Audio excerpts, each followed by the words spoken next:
Hey, Josh. Hey, Rob, what's up? You'll never believe what I was just doing. Well, there's something inside me that will believe it, but go ahead, tell me. That's nothing untoward. I was just hanging out at campbloodletters.com, looking around, and guess what? We've got so many more campers coming around the fire. Jeez, really? I know. But I don't think we have enough, to be honest with you. Yeah, the more the merrier. How can we get more? I think we can spread our seed out there if we could just get a little help from the campers we do have. Do us a huge favor. And rate, review, and subscribe to us, Letters from Camp Blood, that is, on Stitcher, iTunes, and wherever you're getting this plugged into your face hole. Wherever fine podcasts are carried. It's good for the algorithm that we get new subscribers and reviews. This is not for our egos. We are just trying to get ourselves into more ear holes. So if you like us, do us a favor and spread the love both digitally and to the creepy kid in your life. And until you do that, we'll see you on the internet. Mm-hmm.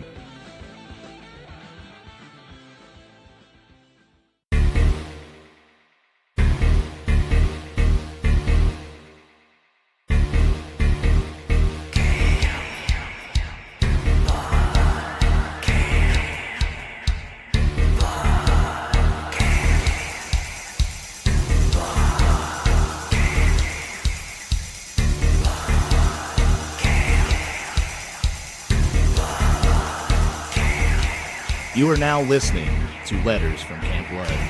A retrospective look at the horror and genre films from the VHS era by two comedians that don't know what they're talking about.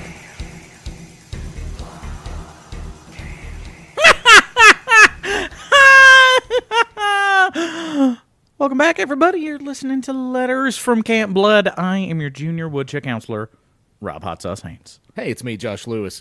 We just watched a film. Yeah, ain't that about a bitch? We've gotten kind of far away from format the last few episodes. Yeah, and it's one that I thought that I'd seen before, but I don't think I have. And it was Halloween Part 3, Season of the Witch. Yeah, also known as that fucking one without Michael Myers. Yeah, the one where they could have just named it something else. Yeah, very much so. And this is another one of the ones that I've been kind of like quietly pushing on you for a while. Yeah, for a minute. Because like I got the Halloween box, like the Blu-ray set, for the Christmas, and I was like, well, man, I haven't seen Halloween 3 in forever. And I always remembered liking Halloween 3, but like I said, it just does not feel like a Halloween movie. It's not. Yeah, because it's not. And the backstory is like this is from the files of Rob Haynes' Never Kissed a Girl. One day we're gonna get a theme song for that. What happened was the John Carpenter and his wife, who wrote and produced the first two and what have you, they'd split up. They didn't really want to work on a third one, what have you, but like it was such a huge fucking thing. Like it was making money. They're like, well, we can't not do this. So they decided they were gonna try to make it like an anthology series. Like, there would be a new Halloween movie, like, every other year, but it'd be different, Yeah, whatever. it'd be like Freddy's Nightmares, the TV show. Yeah. Like, they just wouldn't bring back Michael Myers. Yeah. They just do a different thing. And this was the first one of those. And the director, the writer, I believe, as well, is a guy named Tommy Lee Wallace, who worked real closely with John Carpenter on the first two. He was the editor. And he's done some other things. I know he did Fright Night 2 after this, yeah. And then, most notably, the biggest thing he probably directed was the television version of It. Oh, he directed all of that? Yeah. All of it? All 19 fucking days. Yeah, very much. I mean, that was Tommy Lee Wallace, too. And it's man, this movie's not bad. It does have kind of a John Carpenter feel, but the John Carpenter feel comes, I think, because it is John Carpenter doing the synth soundtrack. Yeah. And it's got more of like a They Live kind of feel to it, because it's very conspiracy theory come true type deal. Yeah. Except it's about evil Halloween masks. Yeah. And some kind of weird Celtic legend. And Stonehenge pieces. But also corporate conspiracy. Yeah, and then there's some robots that work off watch parts. Yeah, but are also filled with pudding. Oh, yeah. Well, it's more of a gravy. I was thinking. Yeah, okay. Like a very weird gravy, because it didn't look sticky. Yeah. But everybody got gooey, or it just bubbled out of robot mouths. My instant thought was like, there at one point some guy just punches a dude in the stomach, and turns out he's a robot. Then he pulls out his fist, and it's covered in this goop that I thought at first looked like butterscotch pudding, but But now that you like it, if I did like because the viscosity, it looked like that real shitty Heinz jarred gravy. That your mom would get whenever she'd make turkey, but didn't make gravy. It's Thanksgiving. She's trying not to keep the family together. So, do they still make that? Can you still go buy a jar of gravy? Man, yes, I eat it once a month or so. You really? What flavor? Did they have different types? I mean, it all tastes the same, but there are different labels on it. Jarro gravy. Yeah. Like there's turkey, there's beef. Sorry, there's brown. There's brown. There's clear. Yeah, there's crystal gravy. Yeah. This gravy was more of a yellowish, greenish. This was probably the turkey. Yeah, it's more yeah. Well, it even felt. I mean, it's right around October 31st. Yeah, Halloween. So it's getting close. You're geared up for Thanksgiving. Absolutely. So yeah, of course it's turkey gravy. I eat that shit probably once a month. I make this thing that is loosely based on the only recipe my dad has ever given me. Okay. One jar of gravy. Doesn't have a name. I've been calling it bachelor chow. I was hoping it would just be a bowl. Be like, well, first you have to get the jar of gravy, and then you pour such into a bowl, insert spoon. Oh, it is so fucking close to that. What it is, you steam up some rice. I go brown, but that's just because you're down with it. Yeah. Steam up some rice, and then you get yourself either the jar gravy or the packet gravy that you got to put water in. You cook that shit up and you pour that over the gravy. Boom, that's a meal. Just rice and gravy. Just rice and gravy. That's how my dad did it, and that's how I've done it for years. I've also now added some of the pre-made, pre-cooked Kroger brand microwave turkey meatballs. Oh, I haven't even ventured into these. Oh, buddy, like those like fucking meatballs that we get like at school, like with those. It's that quality. Oh, oh. Imagine the meatballs that come in the Chef Boyardee spaghetti and meatballs. God, I love those. Yeah, they're garbage. They're garbage. They say that I get the turkey kind, and they say that they're turkey. There's no fucking way there's turkey. No, there's all kinds of animal in it. Yeah. There might be some part of turkey that fell in there. I mean, there's like whatever that waddle thing underneath. Oh yeah, they boil that down. They boil that down real good. Turn it into like a slurry, and then they just keep dumping in sawdust until it turns solid. I'm thinking that it's that neck jiggly part is hollow, like a sack, so like a nutsack. Yeah. Oh, exactly, like a scrote, like a turkey neck scrote. Yeah. And they just take the meat and they put it in that and they wrap it up. So that it is a turkey meatball. I kind of like to think that the turkey has that thing because it used to be where its balls were, but they evolved out of that. They just trickled down. Yeah, and now the sack is still there, and like in 10 or 12 generations from now, they won't have that waddle anymore. Oh well, that's It's kind of like every once in a blue moon, you'll see a snake that's got like a little nub. Yeah, okay. I've seen these on National Geographic. Where that's a vestigial limb. Where it's like, this is where they evolved away from the foot. Yeah, they're trying to grow. Are they trying to grow back into us? No, they're trying to grow away from us. Oh, okay. Well, they're fucking up because we're doing it pretty well. Oh yeah, we're fucking crushing it. Yeah, yeah. Well, I mean, if you look over some major environmental things that we're doing. Yeah, we are the only animal species that tailors its environment to itself and not the other way around. Yeah, like the snake is doing it old school. The snake is like, I don't need these feet. We're like, you know what? We've got feet, and we're gonna warp the world around us to make these feet useful again. Before we get into that, before we get into the way that us humans have changed the I almost said economy. We have changed the economy. Well, yeah, we've done that too. I've recently bought stock. All right, your fucking majesty. Oh, it was 7 cents. 7-cent stock. What'd you buy? Movie Pass. Did I not talk about this? No. Already? I knew you were a Movie Pass subscriber, but I absolutely am. You went and got a fucking broker and shit? I'm a shareholder. Well, if you mean a broker as in like the Merrill Lynch app that came with my Bank of America online banking. And you can too. Really? Yeah, absolutely. That is like so fucking like... That's how I can tell like how white trash and poor I am. Is like the fact that I know somebody that owns stock now that is also not like Mr. Monopoly. Friend of the show, Ben Sawyer, sent me a text message. Hey man, movie share stock is down to 7 cents a share. If you put X amount of money into this stock and it shoots up to $1 a share, you have enough money to buy a jet ski. And that's all you've ever wanted. Well, no, I don't even like jet skis, but I just like to have one. Yeah. Or at least have the money Have the means to just be like... Because if you got a jet ski, you can get bitches. Absolutely. Even if you're just dragging it around on a trailer. Yeah. Or it's out in your yard or something. Wherever you store them. Like, not to sound too much like a bro, but if you have a jet ski, there are women out there that would be attracted to a dude that has a jet ski. Yeah, they would at least want to bat their eyes or something at you so they could ride it. Yeah, exactly. You know, you'll at least get, And we're just talking about your penis. Yeah, exactly. Exactly. Your indoor sea-doo. Your gentleman sea-doo. As of now, I've made no money on that stock. Yeah. I have lost money, unless it shoots back up. So, Which is not going to happen. I don't know. There's a big line in the analysts talking about this right now. Yeah. That say movie pass. I think everybody should have a movie pass. Personally, 3 movies a month, $9.95. Try it out for a free month.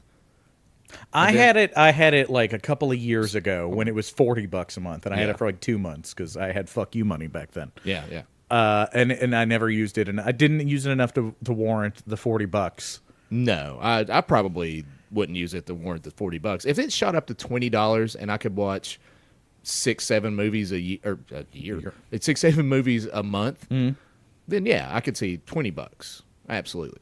Yeah, and that's the price of the AMC, their version of it, which is like $3 a week. Yeah, something like that. Yeah. And I would feel more comfortable getting the AMC just because like MoviePass has been so goddamn batshit insane with being unstable about what you actually get for your money. Absolutely, they have. Are you sure we haven't talked about this? We've talked a lot about MoviePass. This is the first time we've talked about you being an investor. Okay, well, which makes sense because you've been very pro MoviePass for quite some time. I have, but I've only been. But now I see like the seedy underbelly of it. No. I've only been an investor. You're in there trying to drive that fucking stock back up to 8 cents. Yeah, and then sell. No, so what you're saying is for like $9, for the $9 I would pay to get MoviePass, I could be like the majority shareholder. You could own a lot. Yeah. You could do really well. I think it's down to 2 cents as we're speaking right now.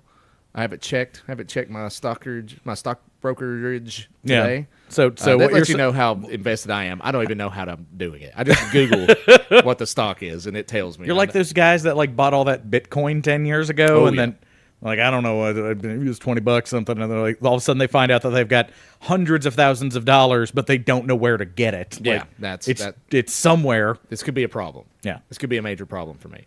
But how much stock did you buy? I think 172 shares. That's 7 cents. Yeah, you could lay down a $50 bill and. So you spent like less than $10. No, I might be more than that. I spent $40. Okay. Which is now actually, if it gone down 2 cents, it probably is less than $10. Yeah, I think I think I'm holding strong at $13. Last time I checked, it was $13. No, I just picked up movies past stock, maybe a month ago. Okay. Yeah, so it's not like I just saw it at 7 Do you own other stocks? No. So why? I can't keep up with all that shit. So what made you put your nest egg into MoviePass? Because a person smarter than me sent me a text message that said, you should do this. And I went, that's all I've ever wanted. If I only had that in life, I would know I would not have any lost feelings or anything. If people just go, you need to go do this, we see it's good for you. And I go, okay, I'll just go do it. So what you're saying is you're a lemming. You'll just... Well, if somebody thinks that, yeah, that's what if you think that person is smart enough. If that person seems to be Which Ben Sawyer's is a real smart guy. He's a history professor. Absolutely. Check out the podcast, Road to Now. Mm-hmm. Doing real well. Yeah, he's killing. He's doing pretty goddamn well. He's doing enough that, he can fucking fork over a little money for that sweet MoviePass stock. Maybe that's what it is. It's less that he's smarter than me and more that he's doing well. And somebody doing well says, hey, go do this. I'm like, I better go ahead and follow because I have not done well ever. Yeah, okay, but let me follow my logic here. Okay. Jenna Jameson. Okay. Doing very well. Is she? Doing better than us. Okay. But at one point was doing very well. Owned her own company. Sure. That I think she later sold to another porn distributor and what have you. Sure. Made more than a few bucks. I'd say so, yeah. If she called you up and said, follow in my footsteps. Well, that's different. I don't have those holes. I have one of them, I guess. Well, that's what I was going to say. You got to. I don't have the good one. I don't have the good hole. Well, I mean, not with that attitude, you know. Well, of course I don't. I've seen it. You can monetize your holes. No, not with the shape mine are in. No, you step one, you wash them. Okay. Then you shave them. Oh. And then profit. No, I don't know. The shaving part? Yeah, I don't know. I'll tell you somebody that didn't shave, and that's a guy named Tom Atkins, and he was in this movie, Halloween 3. That dude has like the most beautiful fuck you cop mustache. Absolutely. To let everybody know, the side story is basically corrupt Halloween masks. Yeah. That are going to kill all the children and make crickets and snakes come out of their face. Yeah. And I guess it's a human sacrifice. What it is all right. Here's what happened was this company is run by this old Irish guy who apparently still like worships the pagan gods and what have you, and wants to sacrifice a bunch of children on Halloween to appease a witch. Yeah. So you never get to meet. Yeah. Spoiler alert, you just don't meet her. Yeah. They talk about her very little. Yeah. Mostly he just wants to kill these kids. Yeah, he just wants the countryside to run red with the deaths of children, and at one point he says animals. Yeah. Yeah, so, I mean. But how he plans on doing this is he spends fucking his entire life building a toy company, then converts it to Halloween mask, and then the Halloween masks all have like a microchip in them. That has dust from Stonehenge. Yeah, everyone's got a little Stonehenge shaving in it. That apparently when you do that, and it's activated by a television commercial he's going to run on Halloween night, so that the chip in the mask uses magic, and it turns your kid's head into crickets. Yeah, basically. And snakes. So that's the side story. Yeah. Because the real story is Dr. Dan Chalice? Dan Chalice. Dan Chalice? Yes. Dr. Dan Chalice is hanging out. An old man comes in with a Halloween mask, and they're going to kill us all. Yeah. He's figured it out somehow. He's put in his time. Yeah. And then a robot comes in and crushes plucks his eyeballs out or something? He figures it out, and then obviously another thing, the Halloween mask factory is completely staffed by robots. Yes. That were created by Mr. O'Connell or what? Something like that. Connolly. Yeah, the dude who runs the Silver Shamrock Company. Yeah. All of his employees are the robots filled with pudding, and none of them look the same. Considering it tells you how bad of a manufacturer of robots he is. Mm-hmm. They're all different robots. Yeah. Well, I mean, you want them to look like people, so no one. I guess nobody could, wise up. Nobody in that town. All these very stiff people walking around. But so like he sends some robot to kill this guy who's figured it out. And he doesn't quite do it because he gets mushed by a car. Yeah. And then the old man he's taken to the hospital clutching one of these Halloween masks that looks like a pumpkin. And while he's in there, they send another robot who just goes in and mushes his eyes with his thumbs. Yeah, mushes his eyes with his thumbs, walks out, gets in a car, catches himself on fire. Yeah, not just like self-immolates himself. Like huge explosion. Huge explosion from... I don't know, half a gallon of gas? Yeah. Maybe a full tank? I mean... Maybe not even a full tank in that car. Yeah, I don't know. He just got there. I mean, he had to drive. But it also seems like, okay, like if I send the robot assassin that looks like a normal person and he completes his mission and he's got the car, just drive back. You could have done that too? No. I guess so. That's gonna raise way fewer questions than the crazy man goes in, murders somebody, and then kills himself. You would think that. But not in this world. But then there wouldn't be a movie. Absolutely. It would be way too logic, and we all know that logic is out the window in anything scary. Exactly. And this movie, Dr. Don Chalice is actually probably one of the greatest American male role models of the last 50 years. Because he's a hard drinking, hard smoking, hard living, and he was cheating on his wife several times. Yeah. So it pretty much the old man that gets his eyes mushed out, his daughter comes in, grieves, and then all of 30 seconds. Oh yeah. But then she gets some detective work, and she starts going through his ledger of his schedule. She's trying to it's like, and Ellie is her name, and she's a weird gal. Or not really weird. It's like her logic is flawed. Like she shows up and she's told that her dad has been murdered. He was in some kind of accident, and then some crazy guy came in and mushed his eyes out, and then that crazy person killed themselves.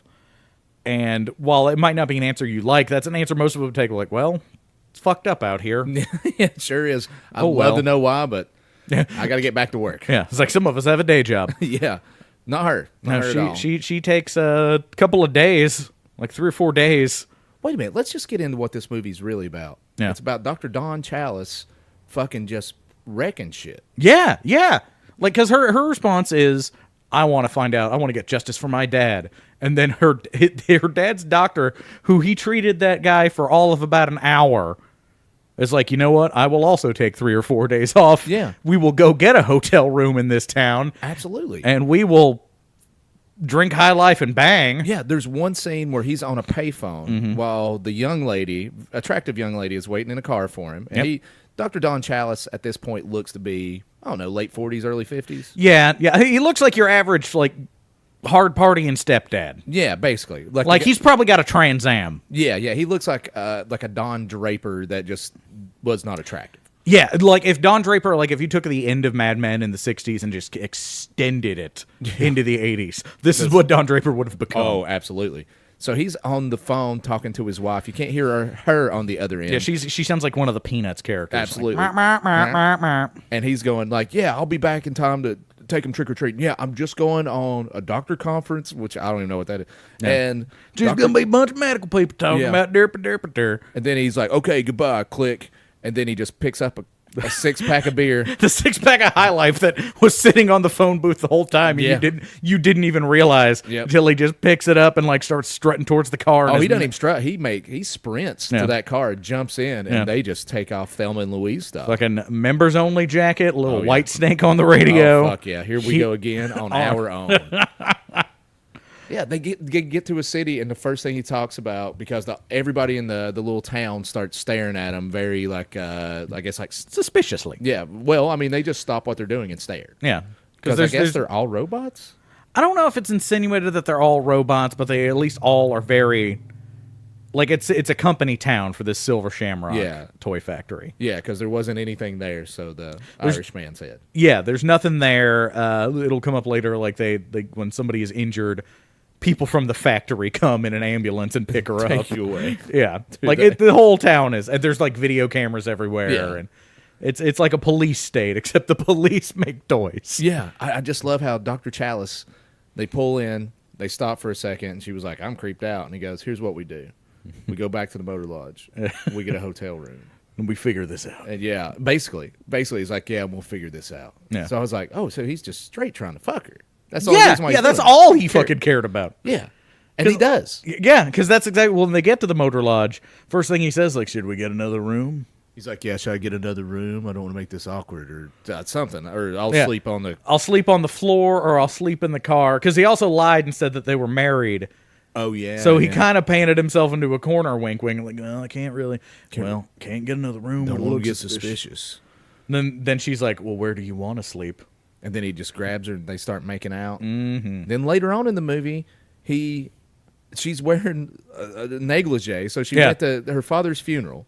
Went to her father's funeral, left with her father's doctor, but remembered her sexy time underwear. Absolutely had to. I mean, how else do you travel? Yeah, that's true. So there's one scene in this. And when I travel, like I've usually got a box of condoms in the glove box. Well, yeah, but like you got to keep them warm. Yeah.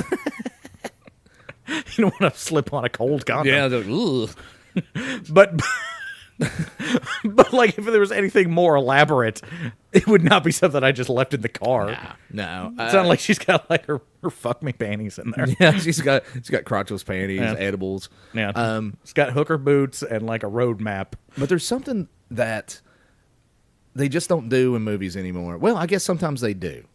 Is that they actually show... It wasn't like penetration or anything like that, but it was a sexual act right there on the big screen, and it's just barely rated R. Yeah, they were starting to make out and what have you, and then like he's just full blown sucking on this actress's nipple. Absolutely, just go straight to town. Where I was just like, it was awkward. Yeah, because it's make believe and fantasy and all that, but there was no make believe and fantasy at the amount of nibbling he's doing. Yeah, no, that nipple was in his mouth. It was. That was not a stunt nipple. That was not a fucking robotic cream pudding filled nipple. They had better audio equipment back in the day, we would have heard like the sucking noises.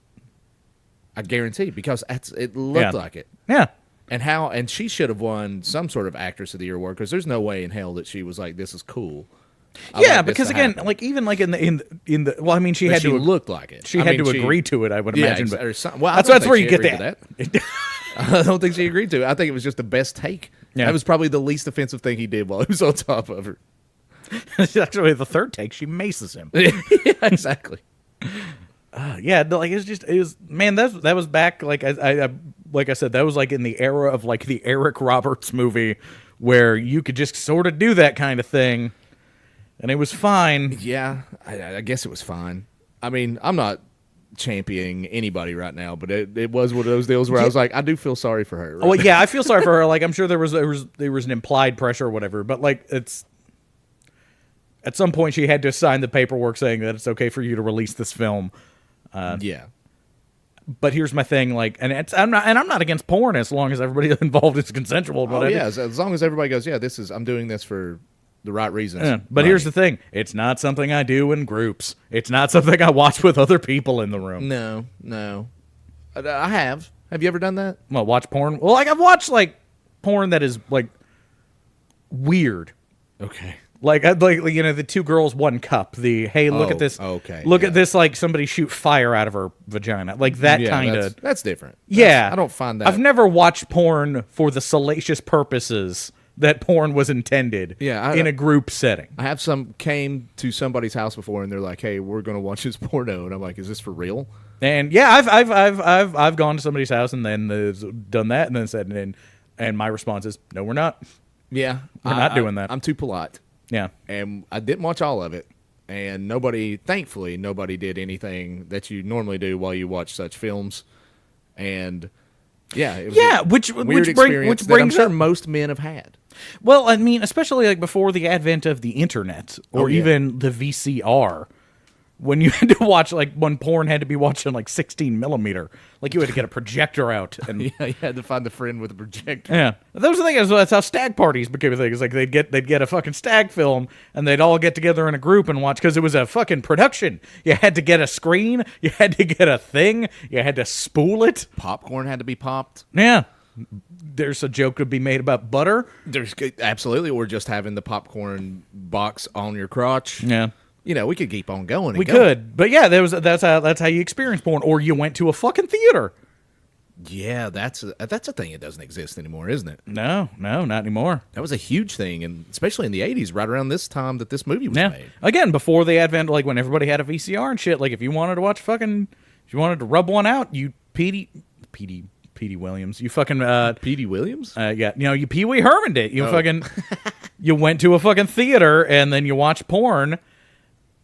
And you jerked off, and then I don't know what the culture of that particular. I just can't imagine. I couldn't do it. Yeah, I just can't imagine taking a stroll. Like you wake up at your house, and you just go, "Boy, I got to get some of this devil stuff out of me now." Yeah, dude, don't get me wrong. Sometimes you got to get the poison out, but you always do. But then I couldn't imagine getting in my car, driving to the I would imagine they have to be in some sort of shady side of town. I'd imagine, like the industrial side. I'd bet Florida was thick with them. Maybe so. A lot of like near the docks, type places. And then you go in there and you pay your ticket. You look another human being in the face. Yeah, you slap down your hard-earned money. Exactly. Slide it across the table, and you say, "I want to watch this very salacious named film." Yeah, and then they give you the ticket for that, or maybe it's just you know. I think you want as little paperwork involved as possible. Sure, probably. I think it's you give them the money and they tell you to go through the turnstile. Or maybe there's just 2 screens or 3 screens, and they're just like, as long as you pay the money, you can go into any one of them. Yeah. We don't care. Yeah, because, I mean, you're only going to be in one of them for 10 minutes anyway. Yeah, if even that. And you go in there, and there's just... Because I don't think anybody's sat there and like, I'm going to watch the end of it. Yeah, like, okay, like in fucking Boogie Nights where Burt Reynolds is talking about describing wanting to be like an auteur and make cinema and porn, and how he wants people to fucking sit in their own jizz after they've come in the theater and watch the movie because it's that good of a movie. Hey, I mean... I don't think that ever actually happens. I think... No, there's no I think way. I think there is no reason to stay once you've Especially- Hadouken. And I think there's also no, like, it's not like, oh, I got to get there at the beginning. Like, you don't have to rush to make the 12:15. I was thinking that too. You could probably just go ahead and show up whenever. Yeah, I mean, the only thing that would possibly get you to keep on staying is if you just don't see the scene that you necessarily want at first. And you're just like, it might get better. I've seen the poster. I've seen the trailer. I think that's where our generation has gotten soft on porn. Heyo. Like, we've got it all just available to us on our phone, for God's sakes. Yeah. So, like, we can find the exact specific thing that we're looking for. Like, in the days, like, I guess when you had to go to fucking theater or go rent the home rig. Yeah. You really did just have to kind of take what was given to you. And just go, well, I guess I have to like this now. Yeah. It'd be like, well, this all movie, I have. Yeah, it's like, I can either jerk off to this or I can wait a little while. But if I wait too long, the movie will be over and then I got to pay again. Yeah, then I got to get another ticket. It's going to be the most expensive sesh ever. Gotta get another ticket to jerk off to something I already decided I didn't want to. But I'm not going home. No, well, you can't. I mean, talk about a walk of shame. Oh, God. If you just go in there and hang out, I would everybody else imagine is just pounding if I was building one of these like from scratch, like if I was building one from the ground up, like a SimCity style. Yes, Okay. but a jerk theater. I wouldn't use the regular theater format of the building. It would be more like a car wash. Okay. In so that, like, a you graded enter floor. Yes, a graded floor, lots of jets to hose everything down. And then you enter through one end, but you get to exit through another. See, that's so much you better. don't have to see anybody. And it's a fake storefront that says something like, like cookies and coffee. Yes. You just come out there and you're all It's like if you go some places, they don't call liquor stores. They call them package stores. Yes. But everybody knows what you're doing in there. Yeah, you're buying a package full of liquor. And in this situation, you are leaving a package. Would it have the big, like, blue twirly thing, like the big towels that come down? Yeah, but it only goes to, like, your waist. That's my fucking thing. It's like, the reason Pee Wee Herman got arrested is because it is very much technically illegal to rub one out in a public setting, even if it's one of these theaters. Yeah, even if it's known. Yeah, even if it's like tacitly like a wink and a nod situation. So I'd imagine that it's not like if you go to a Texas Roadhouse steakhouse and they have that thing of paper towels everywhere on all the tables. So you either got to pre-plan and bring your own, or just be a good shot, I guess. Yeah, and then even then you're just walking out of there with gooey underwear. Yeah. Well, I mean, you'd have it out. I mean, I don't want to get into logistics of this. Yeah. But yeah, I guess I do. Yeah, but I mean, even when you finished, you need to towel off. You need to pat down something. Pat dry. What if you just let it drip dry? Well, I just imagine everybody that walks in there has an old Dick Tracy hat and a very long trench coat. Yeah. So imagine there's lots of pockets in there, I would think. Yeah. You just have a bunch of McDonald's napkins. See, but my thing is this: I don't plan ahead nearly enough. Like I get caught in my car sometimes. Like I'll be eating food. Like okay. I thought this was going completely okay. And I'll be jerking off while I'm driving. No. Yeah. No, like I'll stop at a fucking I'll get something to eat, or like I guess like barbecue sauce on my fingers. And I'm like, oh shit, I don't have a napkin. I would hate to be. Seat. Yeah, but I'm not doing that in a fucking movie theater. Yeah. Well, what if everybody else is doing it? Yeah, that's the problem. Everybody else is doing it. Fucking, if I wipe my hands on my passenger side seat, I know it's my dirt, and I know that dirt is like comprised of like buffalo sauce. Yes. In a theater, not my dirt. No. Not my sauce. Definitely not your sauce at all. Maybe that's the reason why the business model has just fell through altogether. Is people just got tired of not being able to be clean. It's really impractical.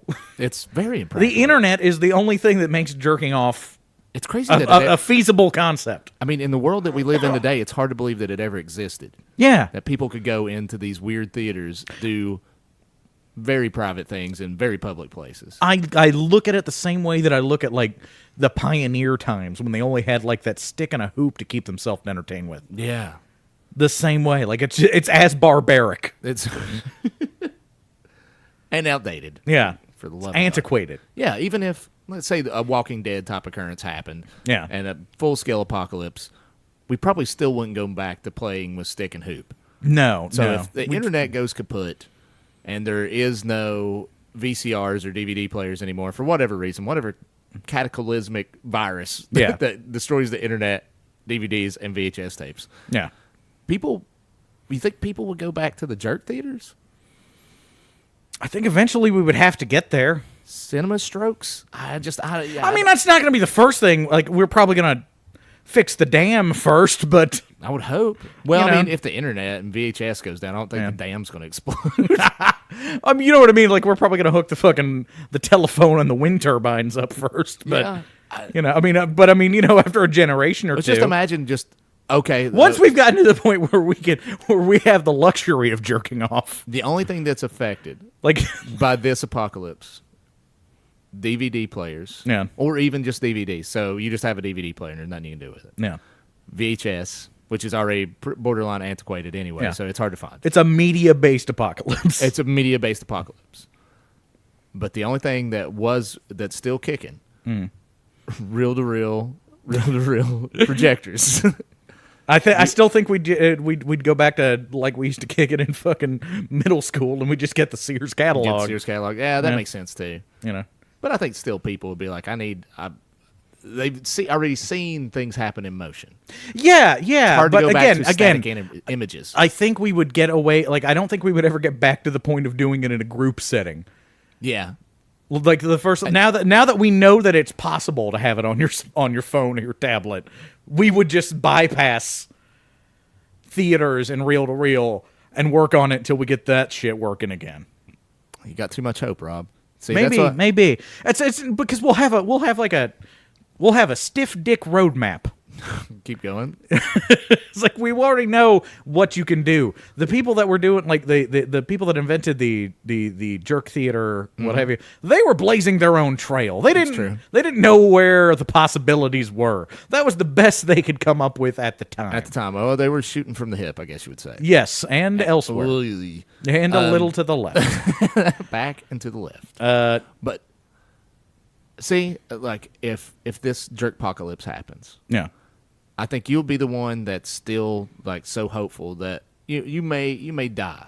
Mm-hmm. You may die, but you'll have a glimmer of hope in your heart. I will pass on what I have seen to future generations. And I will try to just live in what we got. I will try to fuck an apple. I will. Oh, no. I just figured I would just, me being a fan of MoviePass and having stock in it and everything else, I'd be like, pardon me, Regal, but you're missing some great opportunities right now. Man, that might be how MoviePass saves itself. Is it just if a jerk apocalypse happens? No. Well, I mean, maybe that could happen. I mean, if they started like accepting MoviePass at these theaters, stroke theaters, we can only see 3 a month. Well, I mean, 3 a month.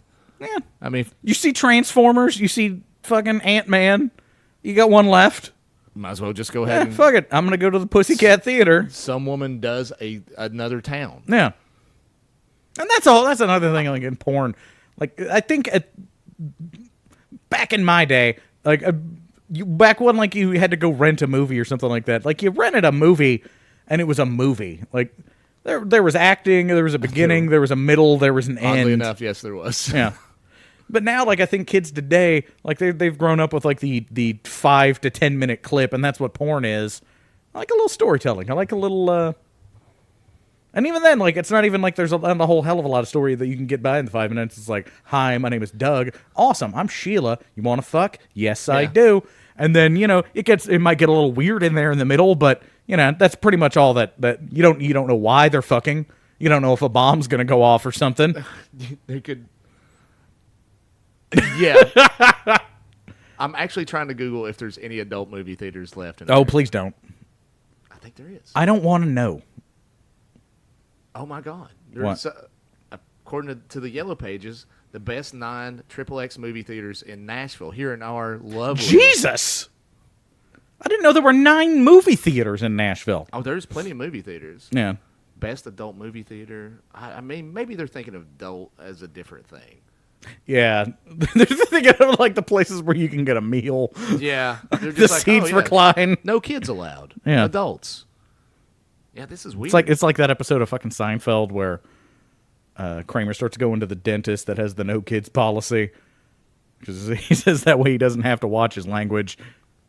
And then they have a hustler in the. I feel like I've lost you, buddy. Yeah, See, this is why I was worried, because now you're like now the allure of the adult theater is.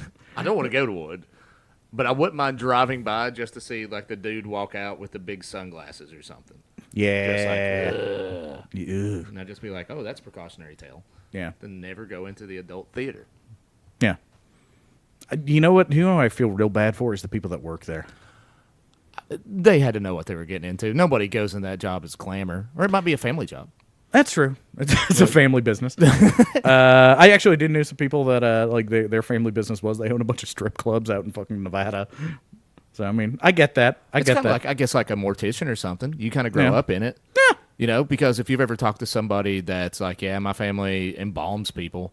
Yeah. And you're just you like, get is used that to it. creepy? And they go, well, no, I never know any better. So if your whole life is being like, this is Starlight, she's going to babysit you right now. So yeah, you might just be like, strippers, whatever. Yeah, having worked at a strip club at multiple strip clubs, actually, you do kind of get that way after a while. Yeah. Desensitized, so or just normalized. More normalized, and I would go so far as to say desensitized. Yeah. Whenever I was a very young man, for some odd reason, I had Playboy TV. Ooh. I got a satellite dish for a couple months, and they gave me like a free month of Playboy TV, which if you're 20 years old, living by yourself, but Jesus. Wowzers. I'd worry about you staying hydrated. Absolutely.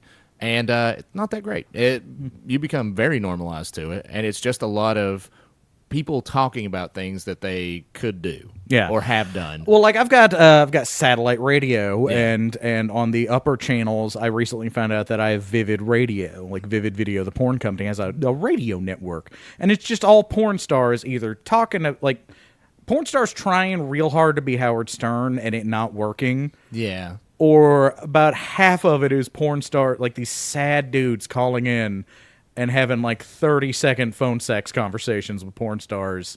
What? You mean like tell them to do stuff and stuff? Yeah.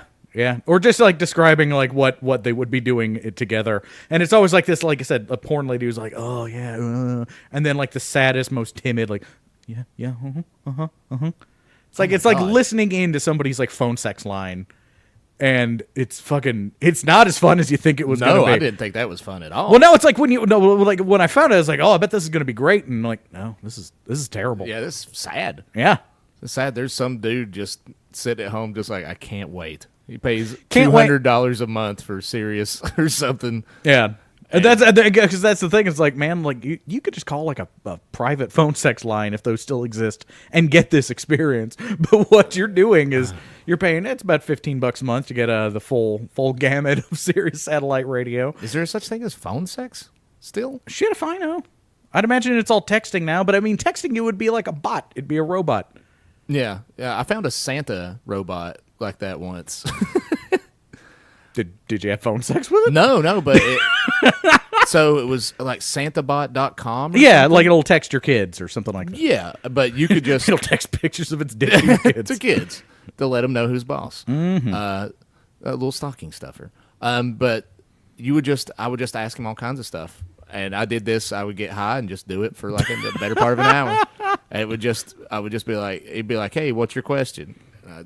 Text, and it was automated, completely automated. Yeah, where I'd just be like, "Is God dead?" And he'd just be like, "I don't know. Have you been a good kid?" They're very fun. They're very briefly before Siri, and really before the smartphone had taken firm grasp of us. So, like in the early 2000s, there was this thing called Cha Cha that I think was run by AT&T, and you could call. Or for X amount of money, you could call it, but for free, you could just text this thing questions, and a real person who got paid, like you got like 50 cents an answer or something like that. But like you would text Cha Cha, is God dead? And it would go to somebody, and somebody would text you some answer back. It was odd. It was very weird. I've only seen it work. I've only seen it happen. It worked? Yeah. What's wrong with me? Am I having a stroke? Is this what it is? Is this the reason why I keep I think you now know where the 10 best adult film theaters in town are, and you're fucking distracted. By the way, because you can't wait to goddamn leave. No, by the way, I clicked on that. It was all just adult video stores. Hustler of Hollywood, Jenna's Adult Toy Box. So it wasn't movie theaters. So there possibly is no such thing as an adult movie theater. They probably got like the booths in the back, which is sadder. Oh my God, is that still a thing? I just thought this was something that ended whenever, I don't know. I thought this ended way before I was old enough to be able to go in one of those places. Yeah. Same, but, I guess it sounds like if there's a fucking listicle, if there's a fucking BuzzFeed article about it. Well, no, it was just the Yellow Pages. Yeah, then I guess it has to. And apparently it's way more mainstream than I ever fucking thought. Oh, man. It's like, I'm on my way home. It's been a rough day at work. I'm going to stop by Walmart, get some socks. Take one of those socks out, take that into the theater. Yeah, gross. And then I'll have 7 more socks that I can use. Yeah, well, I mean, for that nefarious purpose. Yeah. This is okay. This is completely off of porn theaters. Thank God. Yeah. Try to do that with Sandbot. I've reached the point where I'm not a rich man. I'm by no means living in the lap of luxury. Go on. But I have kind of reached the point where socks are disposable. Really? Yeah. Disposable? Not really disposable, but like it used to be like... Well, if they got holes in them, yeah. Yeah. No, like if you go to Walmart now for like $6, you can get 12 pairs of socks. And I now no longer feel the need to keep track of them. But what about... So like when I'll do my laundry. I'll do my laundry and I'll do my sock laundry. I'll put the socks in there.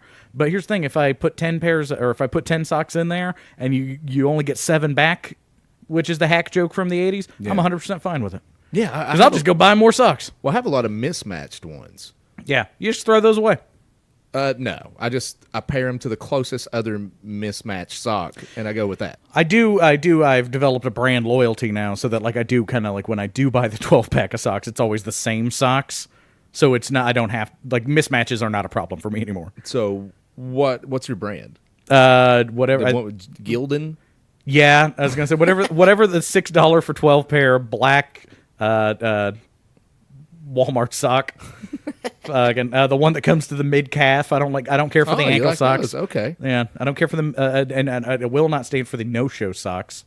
No, I don't wear the no-show socks, but I do wear the ankle socks just with shorts.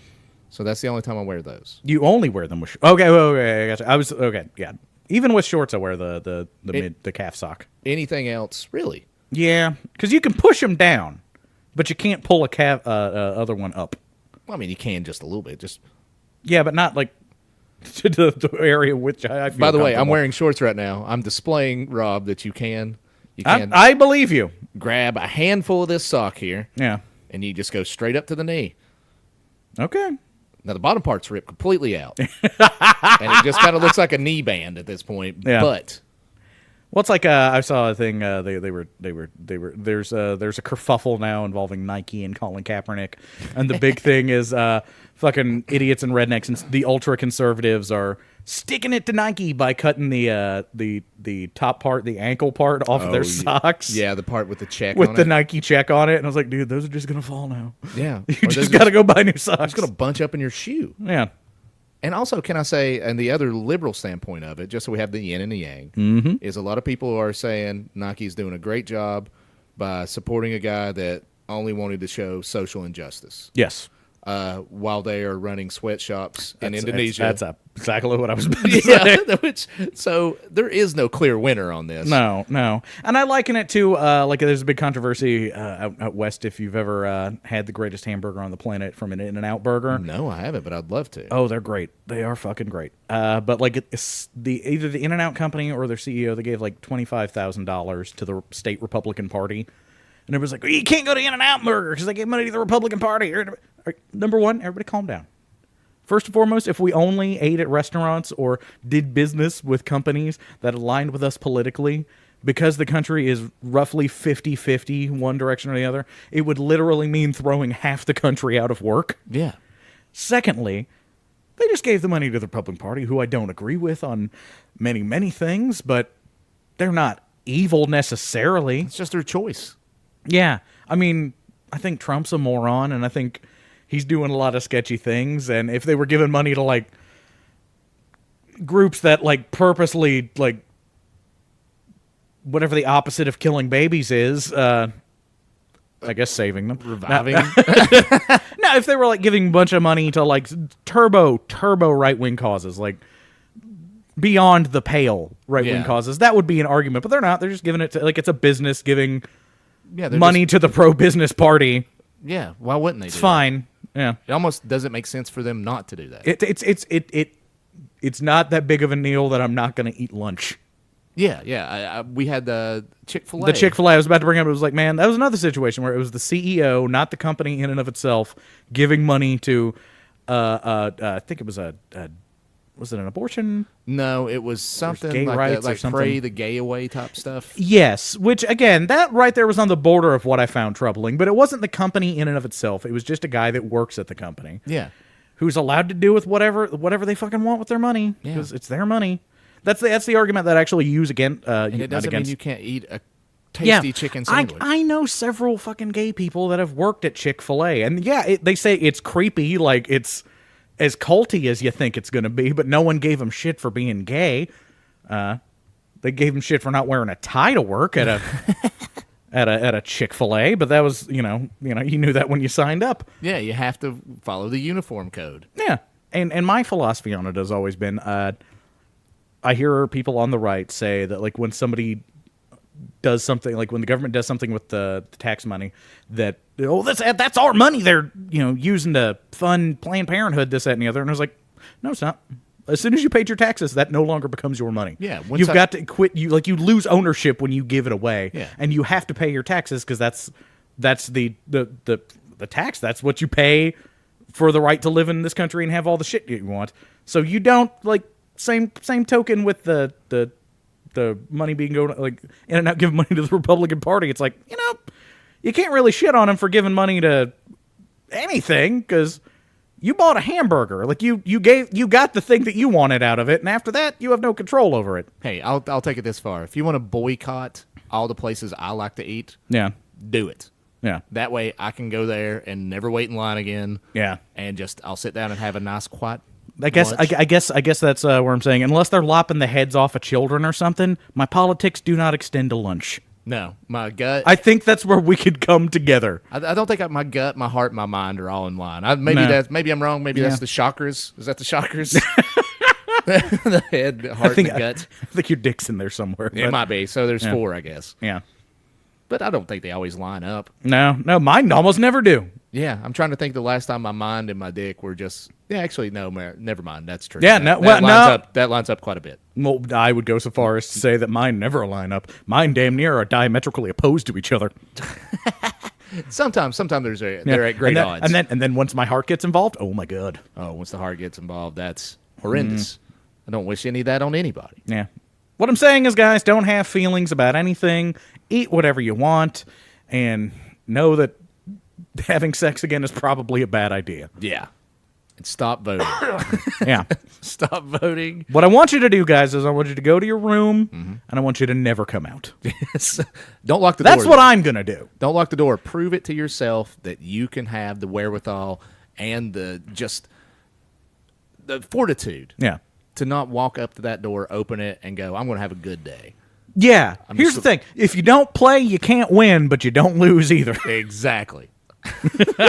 It's the old adage of how do you win at a casino? You don't go inside. Exactly. Yeah. You nail it. But at the same time, casinos are pretty goddamn fun.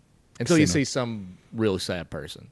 Most of the casinos that like you and I would end up at are like your Indian casinos. And those some of those are they could be fun, but some of them can also be like 4.5 foot tall, 80-year-old woman with smoking out of a hole in her neck. Yeah. Big bucket of quarters, drinking those watered down margaritas. Yeah. And I don't want to be a part of that. I don't, but I kind of like the ones where you can have live cards being played. Yeah. Those are better. That's my thing. Yeah. Yeah.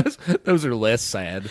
When I was a kid, like our white trash vacation every year was we go to the Cherokee, North Carolina Indian Casino. Yeah. Which a while ago actually got upgraded. Like Harrah's bought them out, and it's like a full blown casino now. Like so you can play cards. Yeah, you can get real stuff happens there. They have concerts, and not just machines where you crank the lever. Literally, when I went there, they didn't. The hotel, there was no hotel in the casino. which you can always tell it's a shitty casino because you're not gonna stay here. There's no hotel in the casino, and it was all video. Like the tribe had decided it was all gonna be. You could play video poker, you could do slot machines, but like there's no live anything or whatever. And my parents would just fucking drop us off at either the go-kart place or leave us at the hotel pool and go there for fucking hours. I like that. That's I mean, they didn't do anything wrong to you kids. They didn't know, other than spend your college tuition. Now, what they did do is they did wrong to the people of that town. Because if you've been to Cherokee, North Carolina, it's like fucking the most stereotypical redneck. Like it's an actual like Cherokee Nation tribe. But all the shit in that town is like it's everything has a bear. There's a live black bear in a cage everywhere for you to get your picture taken with. There's dudes walking around in full Indian headdress, but like that was an Apache Plains Indian thing. Yeah. Like they're just selling out their own fucking culture. You go into all the gift shops, again, it's more fucking, it looks like, the Red Man chewing tobacco logo. They sell moccasins that were like made in China, and also moccasins not really a fucking Cherokee thing. Like they just completely wholesale, like it's like a giant flea market. And I look back on it fondly now. Well, it's hard not to. But it's hard not to because that's your vacation. Yeah, Those people did that for you, Rob. They did, but now like I'm sitting there thinking like, oh god, that was like turbo fucking racist. Yeah, the worst one. It was like fucking walking through an Al Jolson movie. Yeah, yeah. It's bad whenever you have a fond memory of something terrible that you later find out is a terrible thing. Because I got to watch the Challenger space shuttle blow up. Oh god, that was the first one I ever got to see. So I thought it was supposed to do that. Were you there? No. I was at home. They never took me places. Okay. Well, I was watching it on TV. Yeah. Which TV is? Well, I don't know because I come from like our family is from Florida, so like I'm sure it was a white trash thing to do back then. Was like go out in the middle of the fucking nowhere to watch the. Oh, it's fantastic. You get to see a spaceship. Yeah, it like I would go. Like I wanted to try to go to the launch of the last shuttle mission because I like space. And it's because it's not an inexpensive fucking thing because all you really got to do is get down to Cape Canaveral. And then I'm sure like every gas station has like a viewing. Yeah, perch. Probably there might be people that are like, "Hey, you can park for $15 in my yard." Yeah, exactly. Which I would have gladly done. Yeah, I'll sit on the hood like Ryan Reynolds in that fucking Green Lantern movie any day. Yeah, but yeah, so I got to watch that, and it went up in the air and blew up. And you didn't know that it was. I was super happy about it. You thought it was a giant firework? Yeah, basically. Man. I still cannot help but think about it and there's something in the back of my head. It's like that was pretty cool. Man, I know it's not cool. It's very not cool because I recently read an article about the Challenger explosion and what actually happened up there. Like the CSI people, they did the recreations and diagnostics and what have you, and it was turbo fucked up. Not only the fact that it blew up and how it blew up because like these rubber O-rings. Yeah, just a very small thing. They should have been replaced. It was the coldest day they'd ever tried to launch one of those things. So like these rubber O-rings got really hard, damn near frozen, and just snapped. But everybody, like we see that thing and we assume that everybody, like when that thing blew up, they told us the official word was that everybody was killed instantly. They were not killed instantly. Really? They fucking plummeted to the earth in a fucking rocket, and there was every indication that they were awake most of the time. Oh my god! And when they recovered, like recovering their bodies was, of course, a long fucking drawn out process. Because there's pieces of them. Yeah, they still have not officially whatever, but there's enough conspiracy. There's conspiracy theory, and there's enough evidence to prove that like.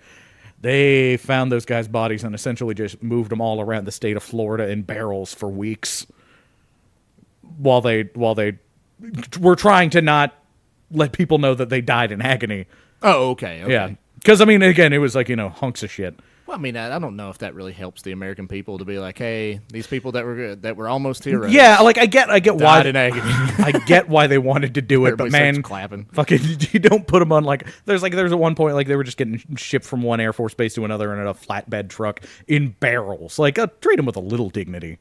I mean, you probably shouldn't return to the living dead them. Yeah. Because like I mean, if you see like the amount of, but then again, they don't know that they could have been. It could have been zombies. We don't know that. Gamma radiation. Exactly. Yeah, it could be a lot of shit. No. I was just like, if you watch, I've seen a documentary, and then there's this HBO movie called Taking Chance, it's a dramatic version of it, but like this Kevin Bacon is an escort officer. Like when somebody's killed in action, as soon as they hit U.S. soil, all the I forget what Air Force base it is, but all the KIAs go through this one place where their body's prepared and they get brand new Class A uniform, like everything. Like the amount of time and effort and painstaking tradition that goes into moving military KIA is it's painstaking and it's awe-inspiring to a certain extent. Like the amount of detail that they put into it. And then again, every single one of them has another military member, usually an officer, whose job it is to go to that Air Force base and escort them back to where they're being laid to rest. And like literally, like every time it goes, like switches vehicles, they do a full military salute, and there's like a proper procedure and what have you. Like it is a huge fucking deal. Meanwhile, astronauts cramp those barrel, oil drum, Like again, literal heroes we watched fucking blow up are getting the fucking Donkey Kong treatment.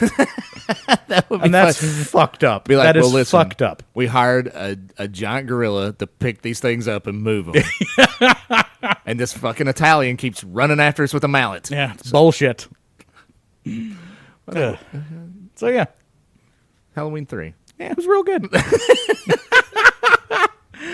It was real good. Like I enjoyed it. Yeah, I think honestly, if they called it something other than Halloween 3, it would be looked at with a lot more reverence than it was now. Like it does have, it's got a Carpenter-y type vibe. I think it would, if it was called Silver Shamrock or just Shamrock, or something to that effect, or just be called Season of the Witch. Season of the Witch, fucking great. It would have been great. It's very sci-fi themed, but like sci-fi horror.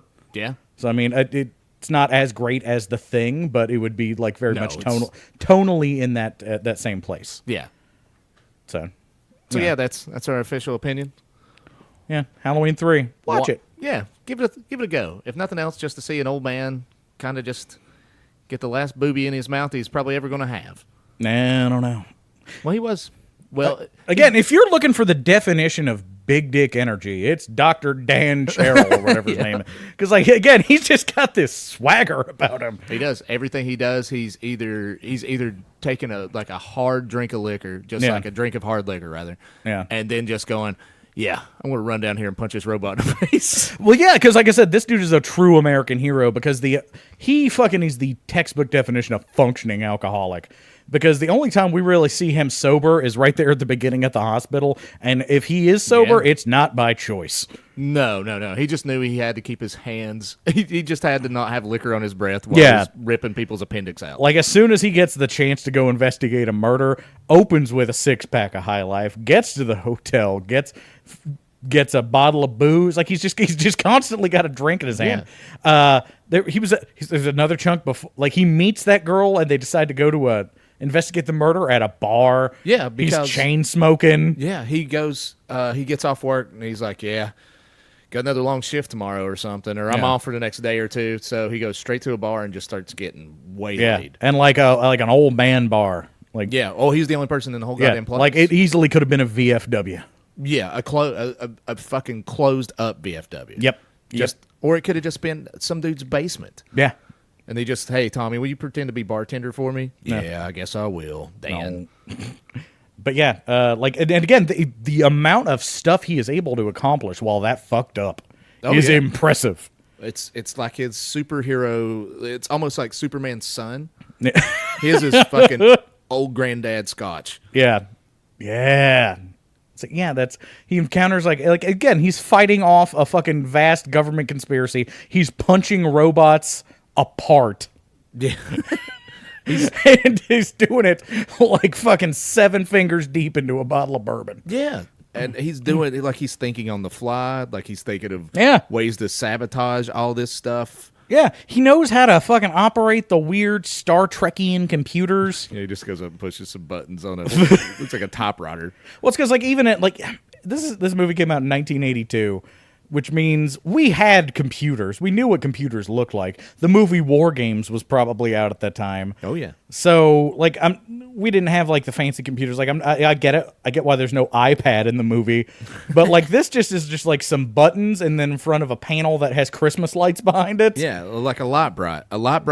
Yeah, that is next to just an old keyboard, old like home computer keyboard, and he just punches some buttons and twists some knobs, and then the TV turns on.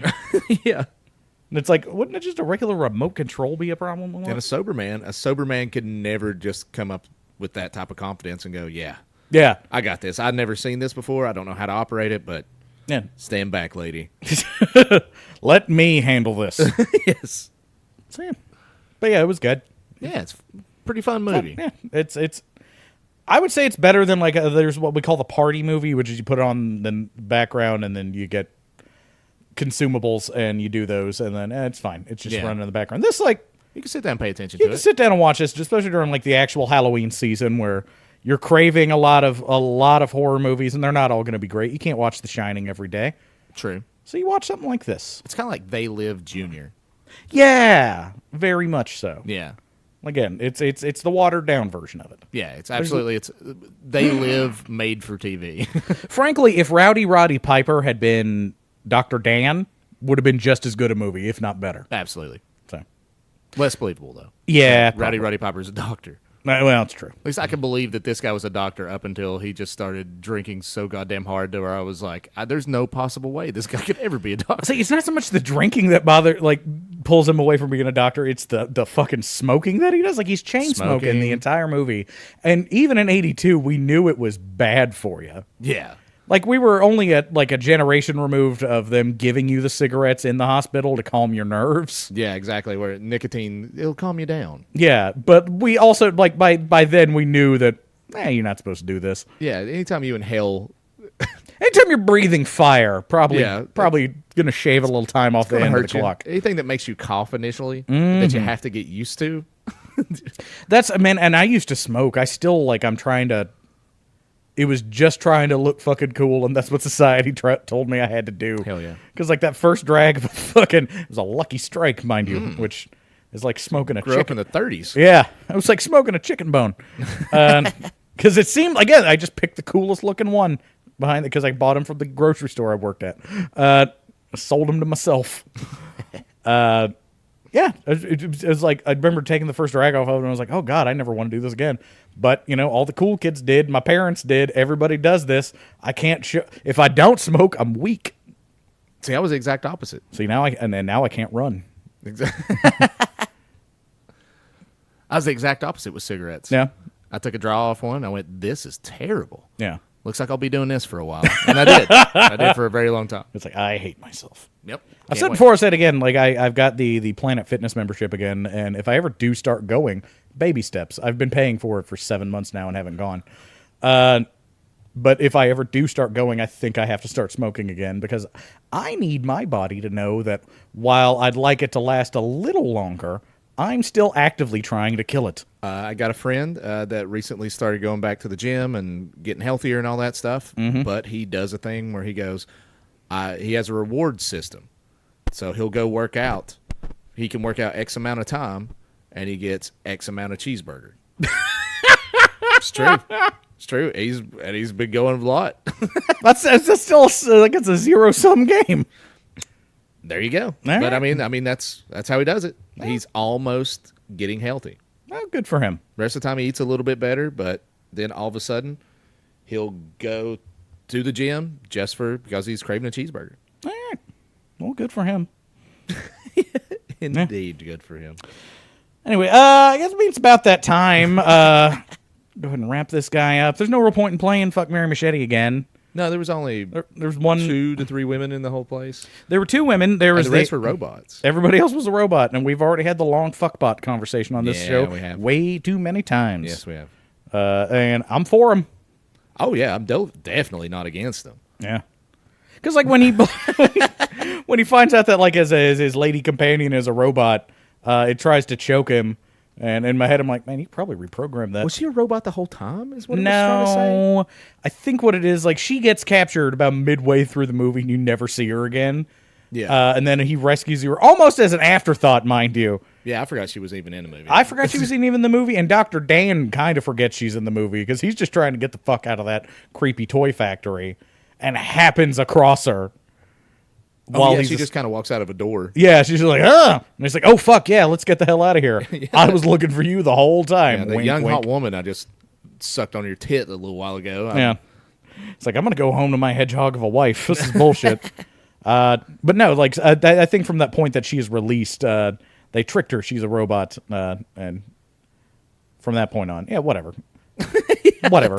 He could have got some of that robot puss, is what I'm saying. Yeah, she got murderous, though. Yeah, that's the risk you take. It is whenever when you take a robot into your bedroom, yeah. It could kill you. Yeah, I think that's the plot of Lars and the Real Girl. Oh, was that a mannequin? No, it was one of those real dolls, like those yeah. those super creepy sex dolls you can buy. I remember watching that, but I don't remember it retaining into my brain. I never saw the movie Lars and the Real Girl, but I did see several documentaries about the real dolls. People banging those. Yeah. In England, the idea of the shock documentary as a television show is apparently very big. So every so often, we do it over here. Like we'll buy them and put them on the Learning Channel and call it My 10,000-Pound Wife or whatever. But like they just keep cranking those out, and there's so many of them on like your Netflixes and Hulus of like, I fuck a doll, and then you just see the sad guy. Yeah, I've watched a couple of those before, and recently I had my roommate go, "Why do you like this stuff?" And I go, "I don't think I like it. I think I'm just watching it." That's all I'm doing. It's I watch them the same way I watch Faces of Death. Oh boy. Yeah, it's like with a boner. Yes, and then what I mean, I'm incredibly hard, diamond hard, yeah. Could cut glass. No, I watch it the same way. Like, I mean, I watch it as if I'm not watching it. I watch it as if it's an experiment. I watch it asking myself, what kind of monster watches shit like this? And the correct answer is, nobody watches it the way I think that they watch it, but everybody watches it the way I do. It's all a spectacle. Yeah. It's all, I'm better than this, but I'm going to slum it down here to see how people live. Absolutely. Yeah. Sometimes you just want to see somebody that's more fucked up than you. Yeah. Just to validate you. Sometimes you live in a trailer with 3 other people, and you need a little something to boost your confidence. Yeah, and sometimes your escape is going to a trailer with 3 other people. Aw, we just made ourselves sad. Mm-hmm. If you want to make us happy, feel free to give us a shout. We're at Blood Camper on Twitter, Letters from Camp Blood on Instagram, Facebook, Letters from Camp Blood at gmail.com. If you want to send us pictures of stuff, we'll look at them. Absolutely, we will. Maybe we should take pictures of stuff on Instagram. Yeah, we do. We do sometimes, but sometimes again, we just don't. If you want to send us pictures of your robot mate. Yeah. Oh yeah. So if you guys are out there doing stuff to weird dolls, real dolls, They're weird stuff to real dolls. Weird dolls. If you're doing real stuff to weird dolls, yes, I don't want to see that. Wait. Yeah. If you got one of those Lars and the Real Girl dolls, don't send us any of the tragic things that you're doing to it. But if you want to just take it like a picture, like a selfie of like, you hanging out with her next to the lake. Yeah. Or something like that. Like in the HOV lane or something. Yeah, that would be nice. Yeah. It'd be nice to know that you found love. Yeah. And I think we support you. Yeah, we support you. You support us, we support you. We can't say that everybody deserves love, but we will say if you find the right doll, then good for you. Everybody, it's good. Not everybody deserves the love of a woman, but if you've got $500... Have you looked those up? That might be on the low end, yeah. It's on the very low end. Those things cost thousands of dollars. Jesus. Yeah, because whenever that shit first came out, I was like, this has got to be a joke. This has to be a joke. And then you saw a bunch of them and like, this is a present. Yeah, you started weighing the investment like, all right, if I take a girl out every week, that's about $100. Yeah. No, there's something about those cold, dead eyes. Yeah. No matter how much the rest of it, and they make them look like porn stars and stuff, which makes them no. I know if it looks like man. they already look creepy enough as is that when they're creepy. trying to look like just a generic person. Yes. But if you're trying to get it to look like a very specific person, and okay, this is gonna creep you guys out like a son of a bitch. Cool. All those real dolls, they have to look like somebody. It's just somebody we don't know. Yeah, real doll model. Yeah. Or it's just like, the woman that works at the bank near the guy who designs its house. Because somebody explained to me, and it makes perfect sense now, that like when you dream, like the human consciousness it fucking explodes. Like, we can't. Our brains are not really capable of creating from base a human visage. Okay. Like faces, like a person we can make tweaks to it. It's like, oh, this is what Halle Berry would look like if she had fucking Don Rickles' nose or something like that. Yeah. We can do that, but what we can't do is just create one from scratch. So whenever you have a dream and you encounter somebody, even if it's a complete stranger, that's somebody you've seen and met somewhere. Same thing applies to when they sculpt these real dolls. Boy, that was deep. Yeah. I just broke y'all's brain. Yeah, no kidding. But yeah, if you letters from Camp Blood. If you want to shoot us a review, let us know how you feel about these things. Yeah, you can talk to us about anything at this point. Yeah. Again, you support us, we support you. There's no judgments over here. Yeah, if you want to make a request on the movies we should watch and then mildly talk about, please do. Yeah. We'll take those. Oh, if you want us to be on your podcast, we'll drive wherever. Upwards of 100 miles. Yeah, and we'll just talk to you till we leave. Yeah. And if you want to, if you want to lay out like a taco bar or get some 40s or something, I'll go up to 125 miles. That's 2 hours. I'll ride. Yeah. I'll ride with him. But yeah, thanks guys so very much for putting up with our bullshit. Yes. And we'll talk to you again. Ta-ta. Bye-bye.